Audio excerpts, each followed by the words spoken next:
কালকে আমাদের আগরতলা রেল স্টেশনে মোট ৮ জন বাংলাদেশি এবং ২ জন ভারতীয় নাগরিককে অ্যারেস্ট করা হয়েছে। তারা অ্যাকচুয়ালি ওই কলকাতা চেন্নাই যেতে চেয়েছিল এবং ওই দুজনেই তাদেরকে সহযোগিতা করছিল। তো এই সুবাদে আমাদের আগরতলা জিআরপি থানাতে একটা মামলা গ্রহণ করা হয় তাদের বিরুদ্ধে। আজকে আমরা তাদের মহামান্য আদালতে প্রেরণ করছি উইথ পুলিশ রিমান্ড।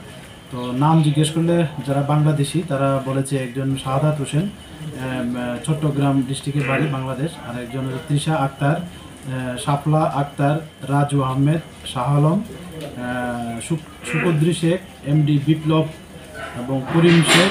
একজন তারা হলো ৮ জন, আর ২ জন যারা মেলাঘরের বাসিন্দা তারা হলো শ্রী রতন পাল এবং শুক্লা সরকার। তো আজকে আমরা তাদের মহামান্য আদালতে প্রেরণ করছি। তাদেরকে কোনো রিমান্ডের আবেদন জানানো হবে? হ্যাঁ, রিমান্ড। কোন জায়গায় ঢুকেছে সে খবর কি পেয়েছেন আপনারা?